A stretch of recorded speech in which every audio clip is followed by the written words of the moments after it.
Bonjour à tous, vous êtes en direct de la guerre froide 2.0. Je m'appelle Yann Rochdy et aujourd'hui nous allons parler un peu d'actualité au Québec, en Chine, aux États-Unis.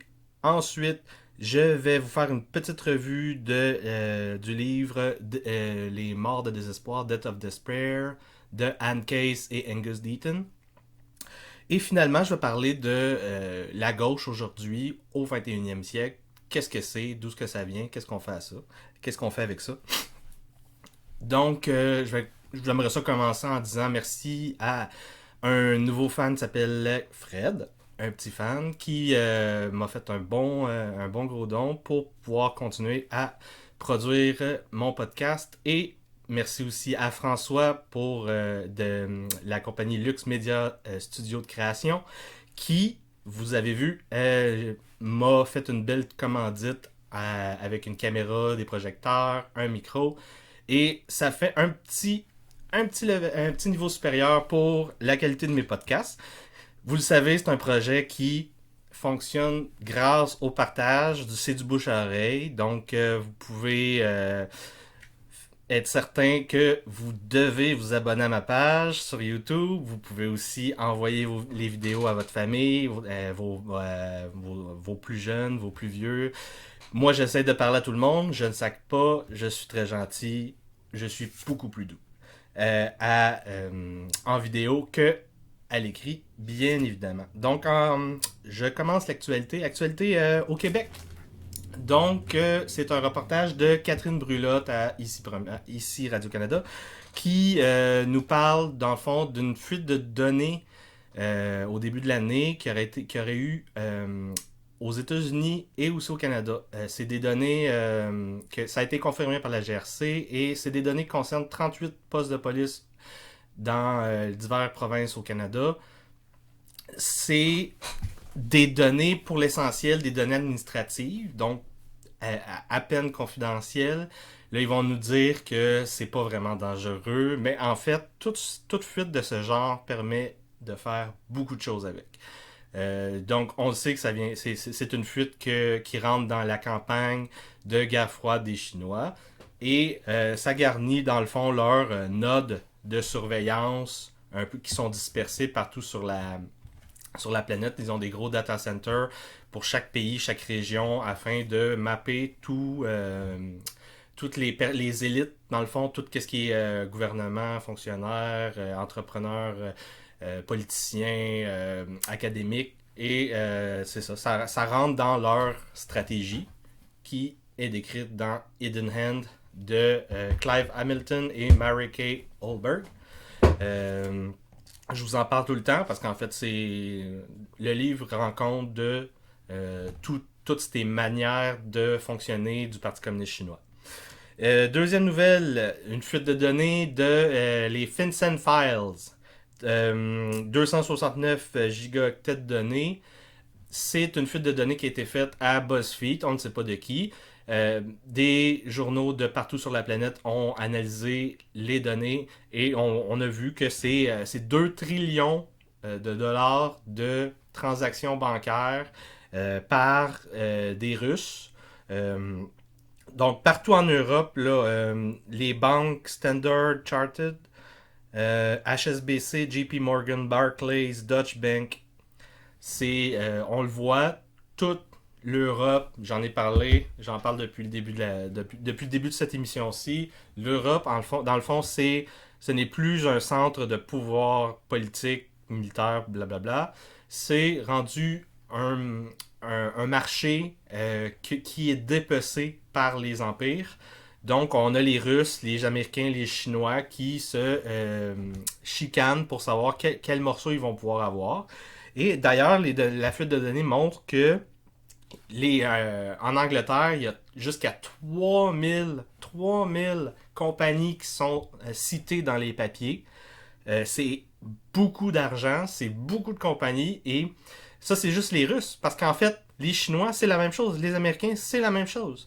Euh, Toutes les élites sont contaminées, corrompues à l'os. On l'a vu avec l'affaire Alstom. En France, pour pouvoir acheter la firme d'entretien réacteurs nucléaires français, General Electric a acheté tout Paris, toutes les firmes de communication, ils ont tout acheté pendant des mois, pendant que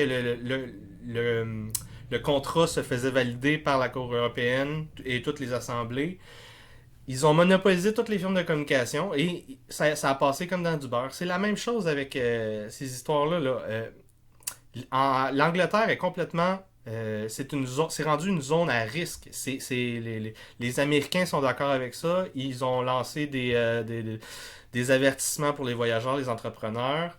Il y a même un quartier de Londres qui c'est la mini-Chine. En fait, le Parti communiste chinois, en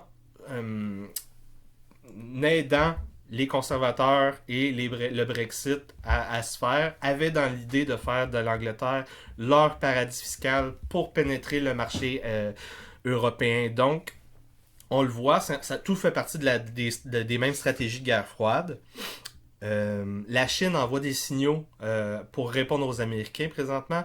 Le signal est simple. Ça dit, dans le fond, on est en train de chicaner pour voir si on va faire une blacklist des compagnies américaines pour faire une pression, faire en sorte que les pays qui ont signé la Belt and Road Initiative ne veulent plus transiger avec des firmes américaines. Donc, on le voit, ils vont commencer à exercer leur clout économique et 2021 après l'élection, parce que c'est en fait ils attendent l'élection, voir qui va gagner, parce qu'ils soutiennent Biden, puis on sait qu'avec Biden, la guerre commerciale va cesser tout de suite. Avec une réélection de Trump, la guerre commerciale va monter en intensité, comme cette semaine, énormément de choses qui se sont passées. C'est pour ça que j'ai fait un podcast plus tôt encore cette semaine, après 5 jours. Donc, des sanctions américaines contre les compagnies opérant dans la province de Xinjiang. C'est la province où il y a les Ouïghours qui sont dans des camps de concentration. Et en fait, c'est toutes les firmes qui sont soupçonnées de produire des choses avec de la main-d'œuvre qui serait des esclaves. Donc, ces compagnies-là ont des sanctions économiques. On a aussi le groupe Union Development Group, qui est dans le fond une compagnie liée au Parti communiste chinois qui développe la Belt and Road Initiative et des sanctions économiques contre cette compagnie-là. Donc, c'est la première fois qu'il y a des sanctions commerciales économiques contre le projet d'infrastructure chinois, du Parti communiste chinois. Et on a les pressions qui continuent contre WeChat et TikTok. On a vu qu'il y a 2 compagnies qui sont en liste pour l'acheter. Acheter ces compagnies-là, c'est Oracle et Walmart. Ça va être très, très intéressant pour eux autres de faire ça parce qu'ils vont pouvoir monter énormément leur valeur sur la bourse.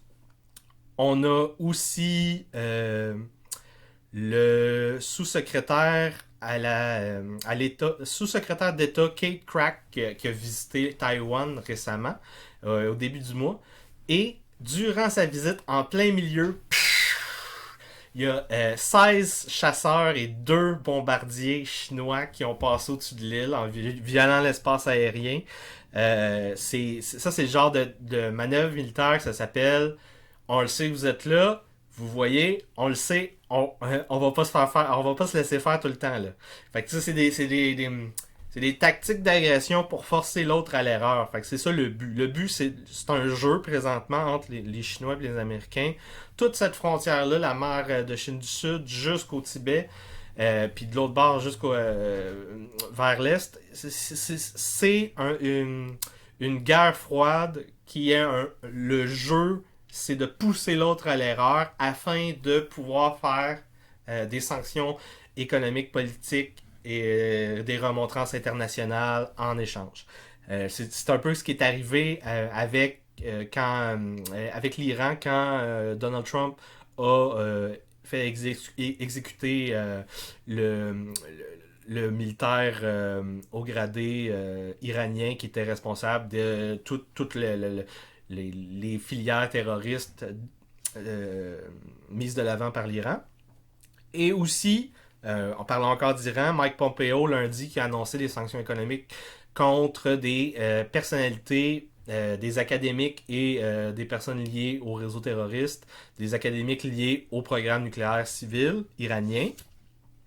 On a vu, pour terminer, Black Lives Matter qui a effacé tout doucement, en secret, toutes les mentions marxistes sur leur site internet.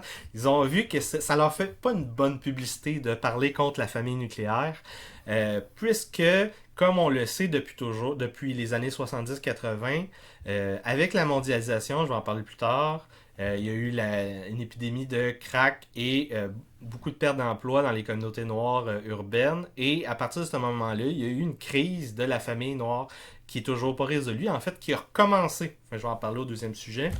Qui a recommencé de plus belle. Et on le voit, c'est absolument désastreux de vouloir critiquer la famille nucléaire sans vouloir mettre un autre type de famille de l'avant. Je veux dire, qu'est-ce que vous voulez faire? Vous voulez tout détruire, mais vous voulez rien construire après. C'est comme ça que ces gens-là fonctionnent là, présentement.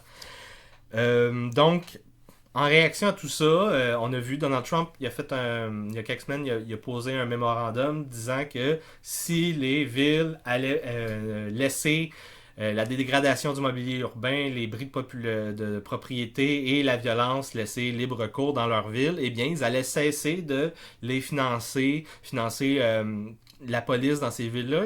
Et en fait, cette semaine, le département de la justice américain a annoncé que, suivant les critères du mémorandum, 3 villes sont des juridictions anarchistes de New York, Portland et Seattle. Donc, on va peut-être voir aussi Chicago arriver dans pas long. On le sait pas. Ça va pas très bien. Donc, deuxième partie d'émission. L'épidémie des morts de désespoir. Un petit livre qui fait froid dans le dos de Angus Deaton et Anne Case. C'est démoralisant parce qu'en fait, j'avais suivi cette épidémie-là de surdose d'opioïdes dès les années 2010 environ. Les premiers qui avaient été au courant, c'était en 2003-2008 environ. Et ça remonte en fait aux années 80-90. Qu'est-ce qui est arrivé durant ces années-là? Il est arrivé la mondialisation.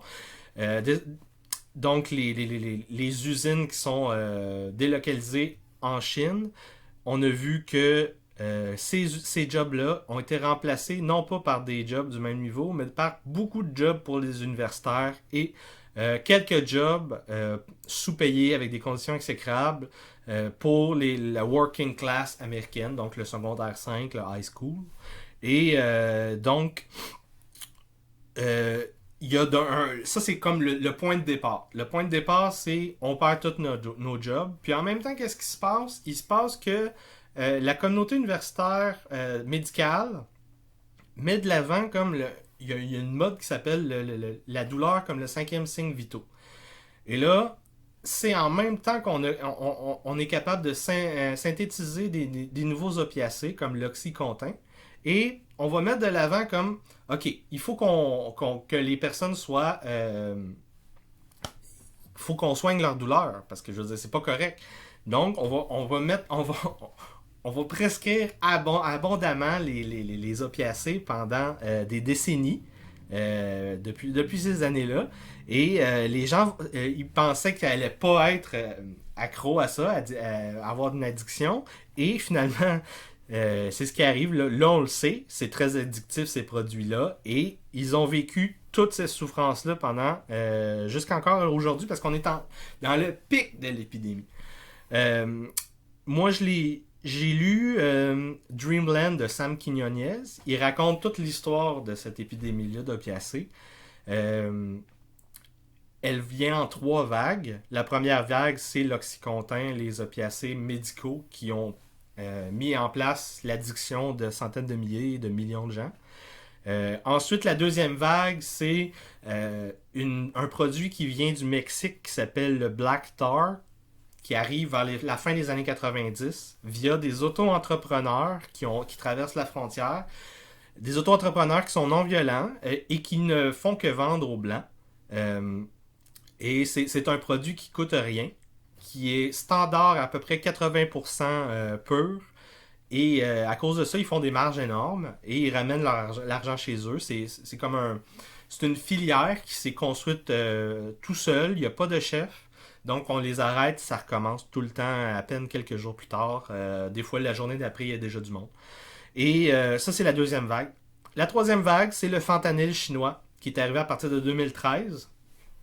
Et à toutes les fois, l'épidémie reprend encore plus parce que c'est encore plus facile d'avoir des produits qui sont dangereux. Donc, présentement, c'est comment ils appellent ça? Ils appellent ça les goofballs, puis les goofballs, les speedballs, ils mettent des amphétamines, ils mettent de l'héroïne, ils mettent du fentanyl, tu ingères ça, ou tu le fumes, tu te l'injectes.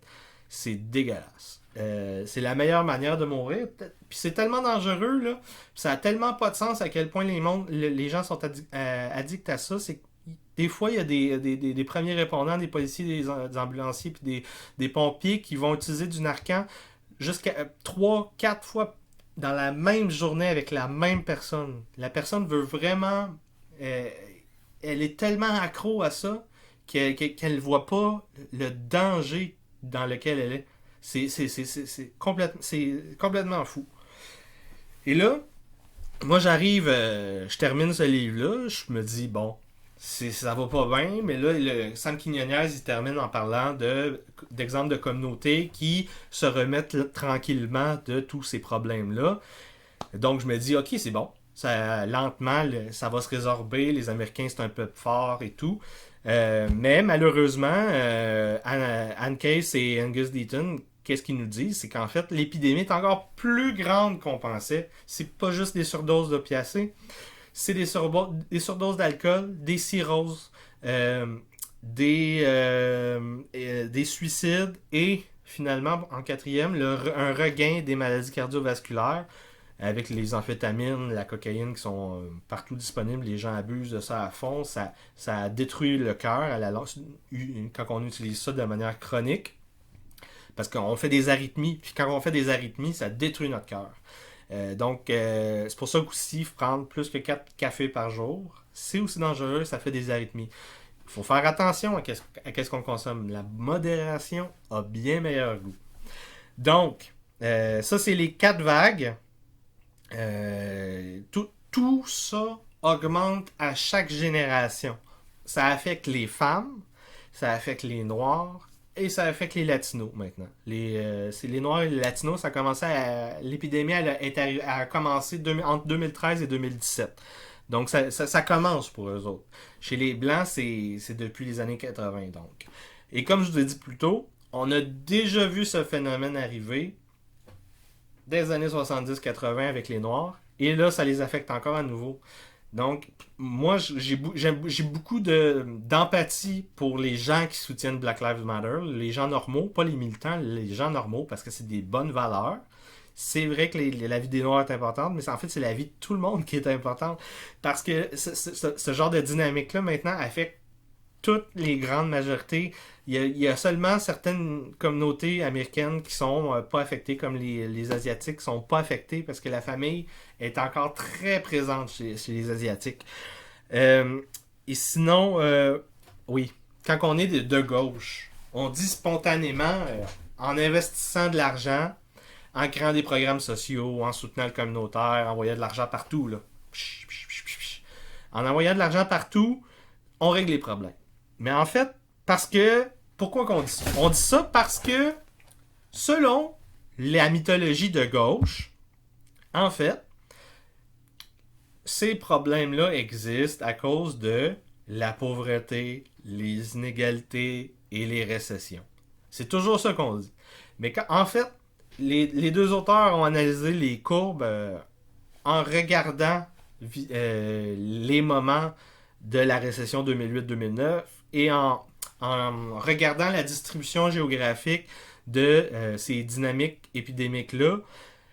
Et ce qu'ils voient, c'est qu'en fait, il n'y a aucune concordance entre ces indicateurs-là et la réalité de l'épidémie. Donc, le nombre de la hauteur à laquelle la communauté est affectée et le niveau d'inégalité, le niveau de pauvreté. Il y a des places avec beaucoup de pauvreté qui s'en sortent très bien, et il y a des places avec beaucoup d'inégalité qui s'en sortent très bien, et inversement. Donc, quand que ça arrive, on peut pas dire que c'est bien beau être de gauche puis de tout le temps vouloir plaquer notre idéologie sur un phénomène social, un phénomène de santé publique, un phénomène qui est dangereux et envers lequel on doit répondre, mais on peut pas. Il faut qu'on se fie avec qu'est-ce qu'on voit. Là. Qu'est-ce qu'on voit, c'est que les vraies causes de ça, c'est le niveau d'éducation, c'est la ségrégation géographique et c'est le niveau de mobilité. Donc, ce qui arrive, c'est que le niveau d'éducation, c'est le meilleur indicateur pour savoir à quel point on va être affecté par cette épidémie-là. Fait que là, suicide, maladie cardiovasculaire, problème de foie, cirrhose, intoxication à l'alcool et surdose d'opioïdes. Ces 4 problèmes-là explosent chez la même population partout et maintenant aussi en Angleterre et dans quelques autres pays anglo-saxons. Donc ça s'en vient aussi au Canada. C'est les personnes avec seulement un secondaire 5.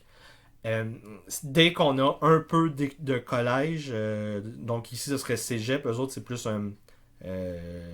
le premier niveau universitaire qui est comme une année d'entrée, et il y a aussi une année de plus au high school qui est fait de la spécialisation, donc les 2 années de cégep sont là, et on voit qu'il y a déjà les niveaux baissent si on a un peu d'études universitaires. Et c'est la meilleure corrélation qui existe. Ensuite de ça, c'est la ségrégation géographique. Eh oui, c'est la fuite des bobos. Les bobos ont quitté les centres-villes pour aller en régions suburbaines, dans les grands quartiers avec des belles maisons et tout, avec des routes pour les ramener vers la ville, pour leur retour. Et donc, en sortant des villes, il y a une ghettoisation qui se fait dans les villes, une ghettoisation qui se fait dans leurs quartiers. Les riches restent entre eux et les pauvres restent entre eux, et les problèmes sociaux commencent parce que le niveau mobilité les enferme là, ils ne peuvent plus sortir pour aller chercher d'autres emplois. Ceux qui ont accès à plus de marchés, plus d'endroits pour aller travailler, les bobos éduqués, ils vont pouvoir le faire. Ceux qui ne pourront pas vont rester dans leur ghetto, souvent avec des logements subventionnés, des cartes alimentaires, des aides d'État. Mais ils sont, pour garder tout ça, ils sont obligés de rester où ils sont. Et c'est ça qui est dangereux, parce que on le voit, la meilleure manière de savoir si une ville américaine est en santé économique en croissance, savez-vous c'est quel le meilleur indicateur? C'est le nombre de Mexicains qui attendent le matin pour aller travailler dans les firmes de paysage. C'est tout aussi simple que ça. Les indicateurs économiques existent, il y a des endroits qui vont moins bien, des endroits qui vont mieux. Et la mondialisation totale qu'on a vécue durant les 20 dernières années, ça a eu des impacts et on commence à peine à les voir. Donc ces impacts-là, on le voit sur la mortalité, l'espérance de vie, les indicateurs de morbidité. Ça, c'est dans le fond les problèmes de santé qui sont chroniques et qui sont pas en soi dangereux, mais quand on en a plusieurs, c'est là qu'il est dangereux pour sa santé. Et même le niveau de douleur, ouais, les gens avec un secondaire 5 ont plus de douleur en général que les gens qui ont un diplôme d'études universitaires. Donc, il y a 2 causes cachées que Angus Deaton et Anne Case mettent en lumière dans le livre. Et c'est une dynamique qui est vraiment difficile à expliquer là, et à schématiser. Donc, je vais essayer de le faire. En fait, ce qui arrive, là, c'est qu'il y a 2 raisons qui font que il y a un clivage, une séparation qui se fait entre ces deux classes, les classes éduquées et les classes moins éduquées. Et c'est la stagnation des salaires de la working class, donc de ceux qui ont un secondaire 5, et la baisse de mixité sociale. J'en ai un peu parlé juste avant. Là. Donc, La stagnation des salaires. Pourquoi? En fait, qu'est-ce qui se passe? C'est qu'aux États-Unis, l'employeur est obligé de donner, pour les employés à temps plein, une assurance maladie fournie dans le salaire. Mais les frais sont cachés. Puis en fait, via cette loi-là, via le lobbying médical, via les films de marketing, via la consolidation des marchés des hôpitaux dans les régions, via la limitation du nombre de médecins diplômés et immigrés qui rentrent dans le système, via le modèle d'affaires high volume, high margin, fait grosse marge, gros volume. À cause de tout ça, puis à cause que les frais d'assurance sont cachés, en fait, il y a un premium qui se fait au niveau du prix et donc le prix des assurances médicales augmente de manière supérieure à ce que c'est censé augmenter à cause de l'inflation. Et c'est ça depuis des décennies là, maintenant. Ce qui fait qu'il y a une redistribution du revenu dans la société qui prend le revenu des pauvres et l'amène vers toutes les élites médicales, dans le cartel. Fait que dans le cartel, c'est le corps médical, les médecins qui ont un salaire artificiellement élevé à cause qu'il n'y en a pas assez, qui sortent des écoles et qui sont admis par l'accueil d'immigrés. Les assurances, eux autres, s'en mettent dans les poches aussi. Les hôpitaux aussi s'en mettent dans les poches. Ils se battent avec les assurances pour dealer avec qui va avoir le plus d'argent.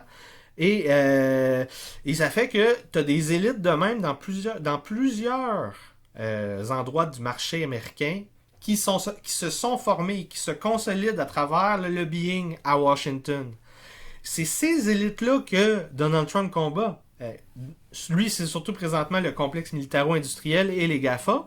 Mais il y a aussi, donc, un mini-cartel de toutes les structures de santé qui ont fait en sorte, par la bande, de faire stagner le salaire de la working class. Parce que les universitaires, vu qu'ils ont un salaire plus élevé, eux autres, la hausse du coût des assurances privées sur leur salaire a une moins grande importance parce que c'est un pourcentage. Et donc c'est ça.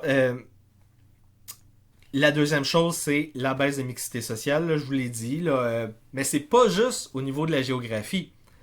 T'as l'espace de travail qui devient ségrégué. Dans toutes les compagnies maintenant, on a les endroits pour ceux qui ont des diplômes universitaires et on a les jobs pour ceux qui sont avec un secondaire 5, ils travaillent plus ensemble. On voit aussi beaucoup de sous-traitance. Donc, le ménage se fait plus par quelqu'un qui est employé par le building, par l'entreprise. Le ménage se fait par une firme qui emploie des gens qui sont jamais les mêmes, des gens qui sont jamais les mêmes et qui ne sont pas là au party de Noël. Donc, il n'y a aucun lien amical de réseau entre le working class et ces élites-là, même au travail. Et finalement, il y en a deux autres aussi. La ségrégation géographique, qu'est-ce qu'elle fait? Elle a un impact de biais sur l'éducation parce que vu que les bobos quittent les régions à forte mixité sociale, ils se ségrèguent dans un lieu précis et leur école va être très bonne. Mais l'école de la working class va baisser en qualité. Ça fait que l'éducation, il y aura aussi une ségrégation là. Et en dernier lieu, ça c'est le truc qu'on parle jamais quand on parle de chômage. Quand on parle de chômage, la statistique dit si quelqu'un est en recherche d'emploi et elle n'a pas d'emploi, elle est prise comme chômeur. Par contre, si la personne ne fait pas de recherche active d'emploi, elle est complètement oubliée. La statistique la met de côté. Donc, le pourcentage de chômage, c'est pas le vrai pourcentage de chômage. C'est parce que c'est le pourcentage de chômage sans les gens qui sont complètement retirés du marché d'emploi. Et c'est ça qui est la dernière statistique montrant l'arrivée de l'épidémie de mort de désespoir. Donc, si les gens n'ont même plus le courage, la force de construire, continuer à travailler, continuer à vouloir faire quelque chose de positif, faire avancer la société, ben là, il y a des clivages qui vont se faire entre le peuple, la populace et les élites. Et donc, on arrive à mon dernier sujet, la gauche et la question sociale. Donc, OK. Au départ, là, au moment des Lumières, la gauche, c'était quoi? La gauche, c'était au Parlement, tu avais un côté ceux qui étaient conservateurs et voulaient conserver le veto du roi, et à gauche, tu avais les libéraux qui voulaient un nouveau modèle de société, la fin du veto du roi. Ils voulaient, qu'est-ce qu'ils voulaient là? Il y avait un humanisme derrière eux autres. Les hommes étaient égaux en droit, en propriété, et même jusqu'au libre arbitre. Fait que ça veut dire que même l'Église il voulait plus que l'emprise soit faite sur les corps à ce point-là. Quand je parle de l'étonnation moderne, moi, c'est ces trois égalités-là. L'égalité, le droit d'entreprendre, le droit d'avoir une propriété, l'égalité le libre arbitre. On est propriétaire de son corps, de son travail, de ses pensées, et l'égalité devant la loi. Donc, c'est ce que les libéraux, la gauche voulait. Et puis, comme Hannah Arendt en parle dans La condition de l'homme moderne, au 18e siècle, encore une fois, émerge, donc, c'est le jaillissement, comme ça qu'elle appelle ça, elle appelle ça le jaillissement de la pauvreté, de la misère dans l'arène politique. Donc, les politiciens doivent prendre le problème social et y répondre. C'est ce dont elle parle quand elle parle de questions sociales. Aujourd'hui encore, toutes les problématiques sociales, on voit les politiciens qui sont à pied d'œuvre pour y répondre. Dès qu'il y a un fait divers qui arrive dans l'actualité, il faut qu'il y ait une solution dans la journée de près, une norme, une loi, un projet de loi, une commission parlementaire. Peu importe, là, il faut qu'il y réponde parce que s'il ne répond pas, ça veut dire qu'il fait rien. C'est comme ça que c'est comme la mentalité médiatique. Mais on voit que c'est pas vraiment ça qui arrive. En fait, à ce moment-là aussi, il arrive une nouvelle manière de penser la question sociale. C'est le socialisme. Le socialisme, c'est donc divers courants qui sont certains autoritaires, certains plus libertaires. Le marxisme, moi j'appelle ça du socialisme autoritaire et même totalitaire. Quand on parle de la théorie de la propriété de Proudhon, dans ses derniers ouvrages, où il se réconcilie avec le capitalisme, la propriété et tout ça, on peut penser, et je vais en parler aussi plus tard, on peut penser à certains moyens de résoudre ces problèmes sociaux-là qui sont pas nécessairement de gauche, pas nécessairement de droite, mais qui sont bons pour tout le monde. C'est ça qu'on devrait essayer de faire. C'est pour ça que je vais en parler plus tard. Et donc, avant ça, est-ce que ça existait, la gauche? Non, pas vraiment. Mais moi, j'aime bien la démonstration de Michel Onfray dans sa geste. Il raconte l'histoire des frères Gracq durant un de ses meilleurs chapitres du livre. Les frères Gracq, c'était dans le fond deux fils de plébéiens qui étaient rendus très haut dans la hiérarchie de Rome et ils ont été élus tribuns de la plèbe et ils ont été capables d'avoir énormément de pouvoir. Ils ont été éliminés par les patriciens parce qu'ils étaient tout simplement trop dangereux pour ces élites-là et toutes les réformes qu'ils ont faites, comme les réformes agraires, les réformes de propriété, tout ça, ça a été abandonné. Mais en fait, quand on pense à leur projet politique, c'était un projet populiste pour le peuple, et on pourrait même dire un peu de gauche, parce que c'est la réforme agraire, des réformes de propriété pour plus d'entreprises, pour la plèbe, plus d'aide publique. C'était déjà en embryon dans ça. Ça a déjà existé.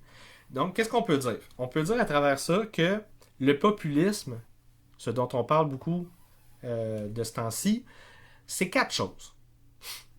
La première chose, c'est une méfiance à l'égard des élus. Pas juste les élus en tant que tels, mais les élus et leur influence en l'État. Donc, c'est pour ça que les Romains avaient des tribuns de la plèbe. C'était pour faire des vétos quand que les lois ou peu importe les actes des élites devenaient trop méchants contre le peuple.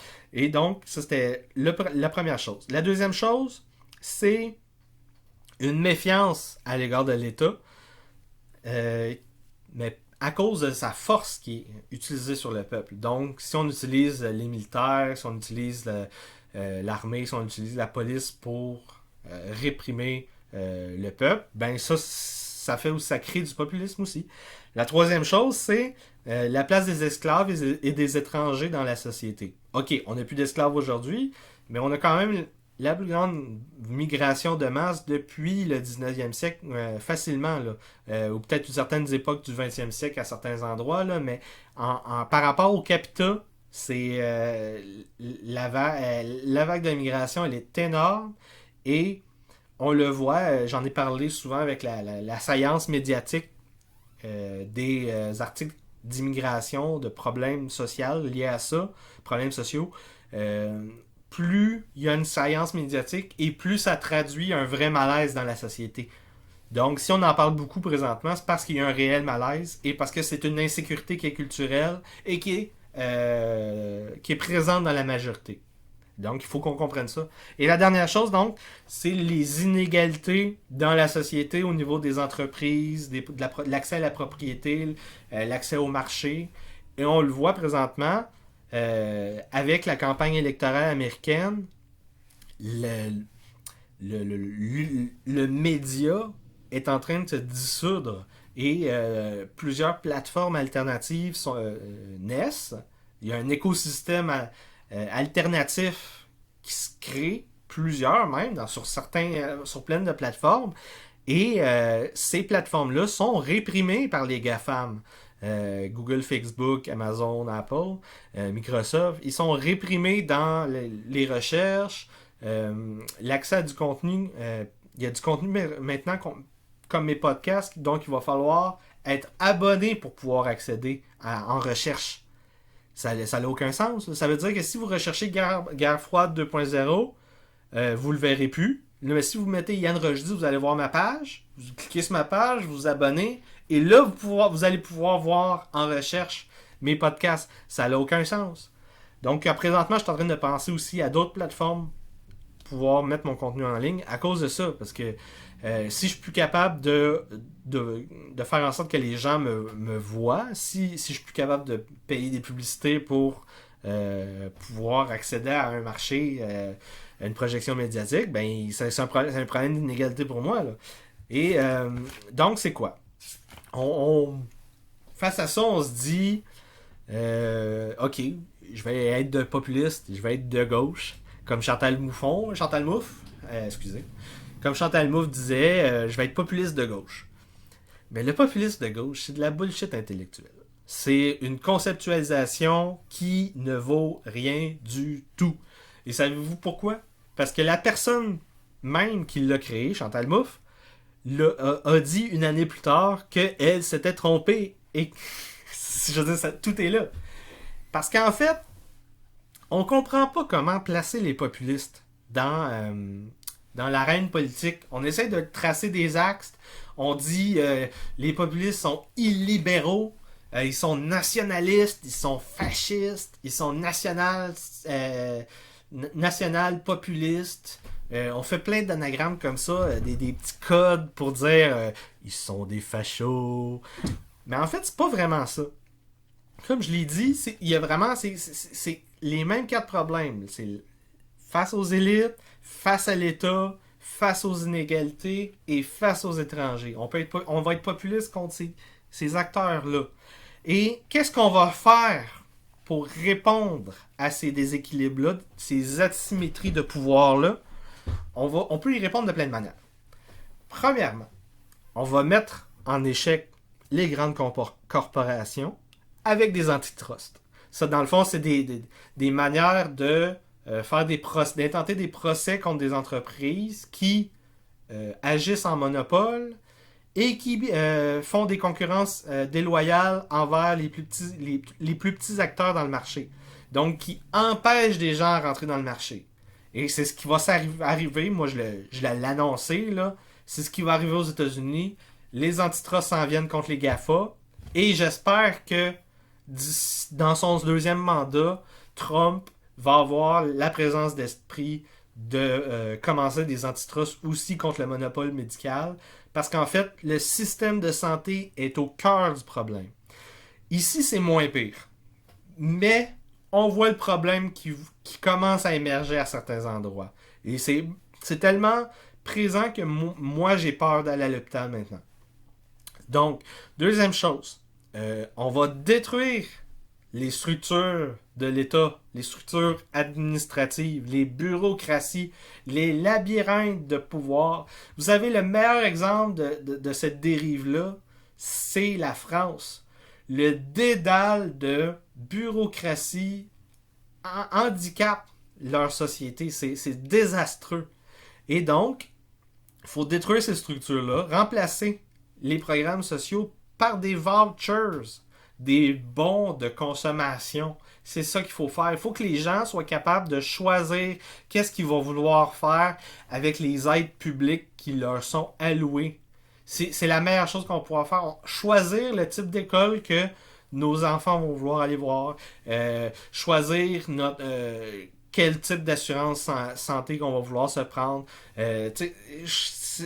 Les vouchers, on peut aussi en mettre en urbanisme. Plutôt que payer des logements subventionnés qui ancrent la personne dans une géographie, on lui donne un voucher et un aide spéciale pour aider un déménagement. Et voilà, elle peut déménager, aller chercher de l'emploi dans une ville qui est en forte croissance et qui a un taux de chômage super bas. Tout le monde va être gagnant. C'est le genre de choses qu'on soit de gauche ou de droite, on peut pas ne pas être d'accord avec ça. Troisième chose, la transparence. Ça, c'est important, là. Que ce soit sur les factures pour savoir sont où les frais cachés et pourquoi mon salaire est si bas que ça.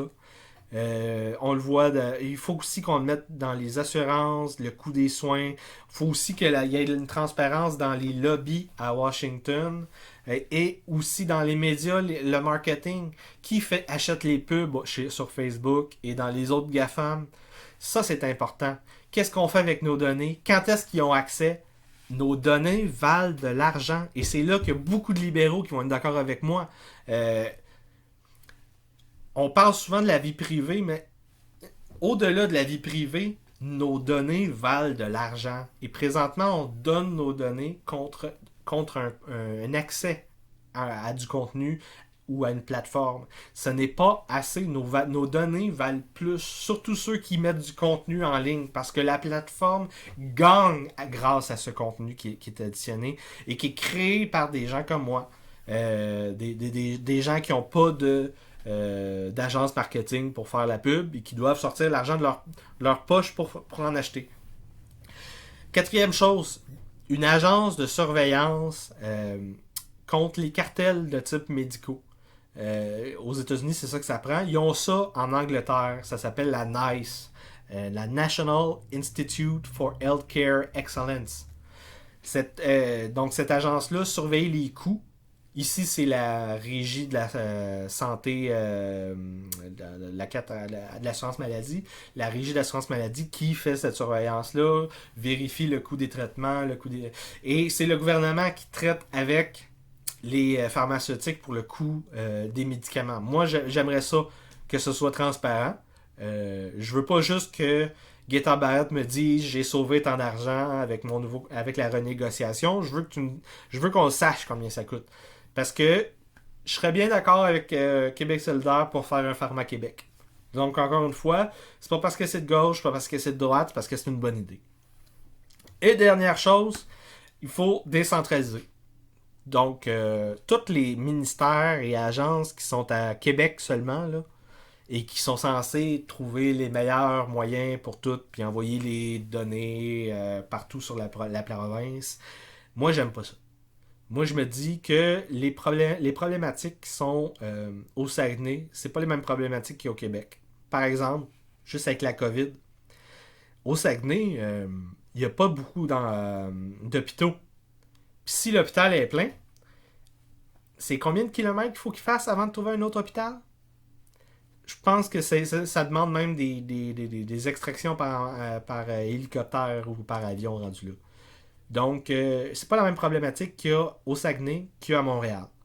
À Montréal, quand les hôpitaux sont pleins, ils envoyaient les gens à Rive-Sud, Rive-Nord. Et on avait encore de la place durant la première vague. Durant la deuxième vague, ce ne sera pas la même chose. Pourquoi? Parce que dans la première vague, il y avait une source de gens infectés. Une grosse source, là, c'était l'aéroport de Montréal, l'aéroport de Dorval. Et maintenant, vu que le virus a été distribué sur toute la géographie durant la première vague, les foyers d'infection sont maintenant distribués sur toute la superficie du Québec. Ce qui fait que si le confinement est acté trop tard dans certaines régions, durant la deuxième vague qui commence tranquillement, elle va peut-être pas prendre.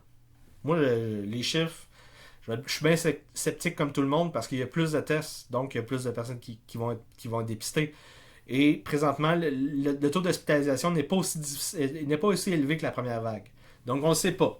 Mais si elle prend et qu'elle remplit les hôpitaux, et là, les hôpitaux ne pourront pas transvider ça dans une autre région.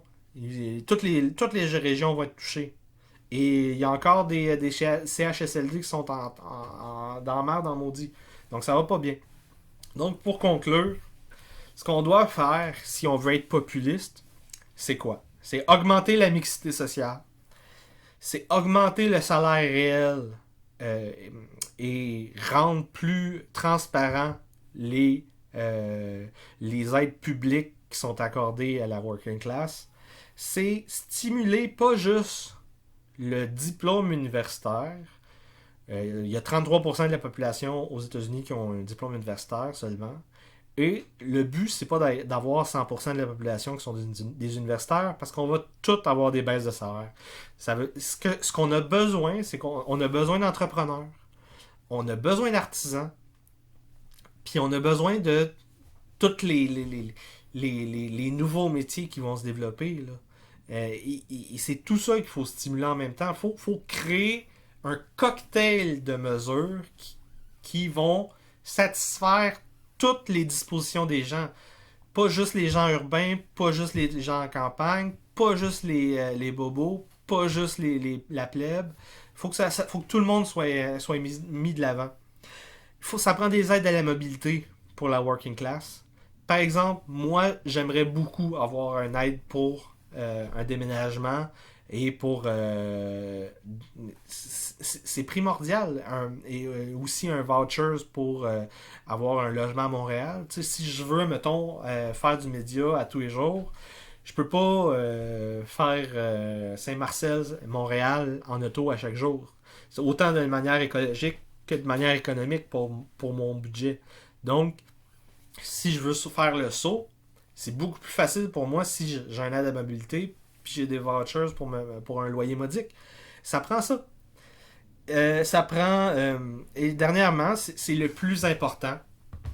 Ça prend une manière de combattre la ségrégation scolaire et éducative. Parce que cette reproduction sociale des élites-là, elle n'est pas bonne pour la société. Elle est dramatique. C'est un problème de société qui s'aggrave de génération en génération. Aujourd'hui, les bobos universitaires n'ont aucune idée c'est quoi vivre en dehors des centres urbains universitaires. Ils pensent que leur petit cercle d'amis, c'est le centre de l'univers et que tout fonctionne selon leur vision du monde. Mais en fait, ces bobos urbains-là, universitaires-là, ils font juste écouter les mêmes affaires. C'est les plus conformistes qui existent. Ils pensent toutes la même chose, puis ils ont peur de dire quand ils sont pas d'accord. Ouais, ils ont vraiment peur. Ils répètent des slogans, c'est comme ça qu'ils marchent. Et les plus allumés Ils vont venir vous voir en privé, puis ils vont même s'excuser pour leurs amis en privé. Ça n'a aucun sens. Et pourquoi qu'ils vivent ça? Parce qu'ils sont dans leur écochambre, et comme les fans de Glossette Trudel, ben, ils font juste écouter les mêmes affaires, puis se pomper un l'autre, puis continuer à tout le temps vouloir provoquer comme du conflit qui a aucun but. On veut juste faire mal paraître l'autre. Ça devient une guerre d'ego.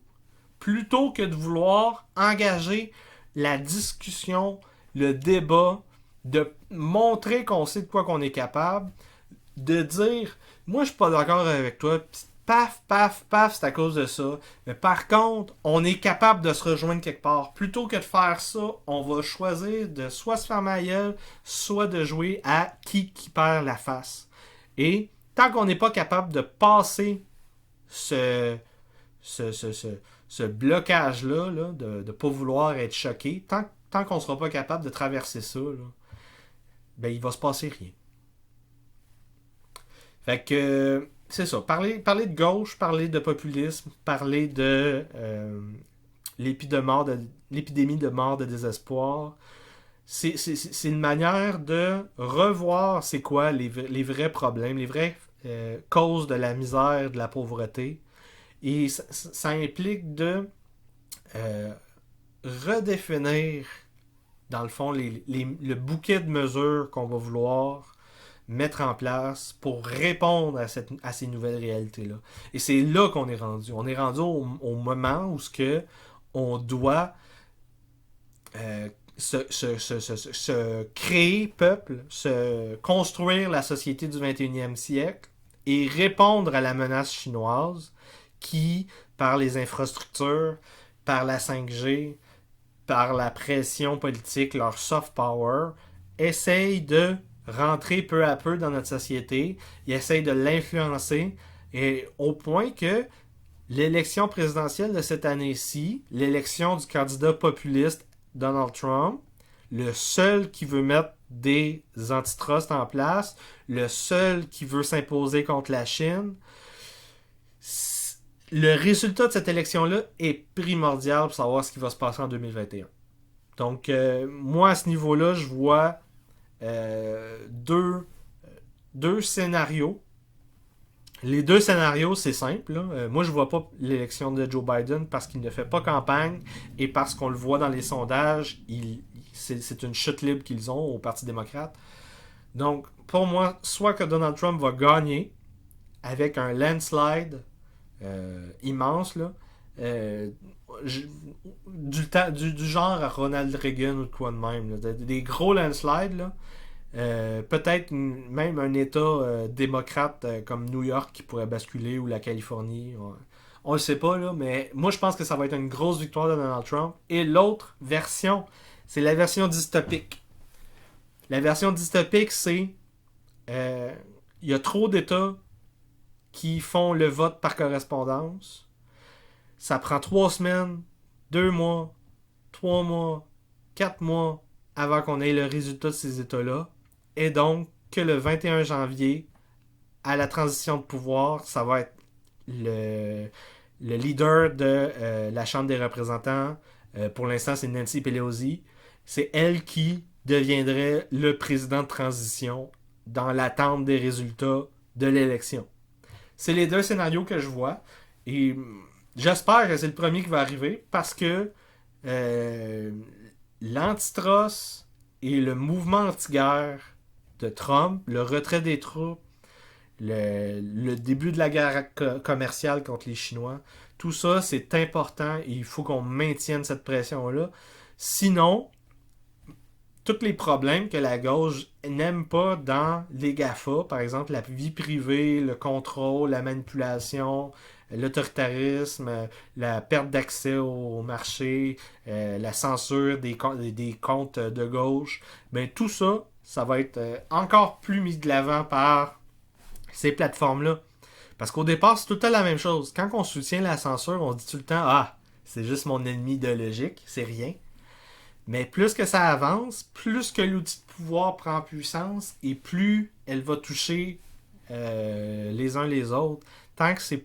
Et comme que le populisme n'est pas un axe, mais simplement une tendance individuelle à vouloir défendre ce que j'ai dit, là, le peuple vis-à-vis les quatre problèmes, tant qu'on comprend pas ça, on peut pas proposer des bonnes solutions aux problèmes, on fait juste voir des différences. Et tant qu'on voit des différences, on peut pas trouver des points de rencontre. Et c'est ça qui est important. Donc, encore une fois, avant de terminer, c'est grâce à vous, c'est grâce à votre partage, c'est grâce à vos likes, c'est grâce à la publicité que vous allez faire dans vos amis, chez votre famille, vos collègues de travail. C'est grâce à vous que j'ai des nouveaux fans, c'est grâce à vous que j'ai de l'aide, c'est grâce à vous que j'ai du financement, des commandites.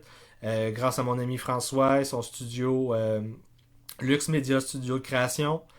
Donc, c'est grâce à vous tous que je suis capable de faire du contenu de qualité. Je vais continuer avec vous. On se revoit à la prochaine. Bonjour.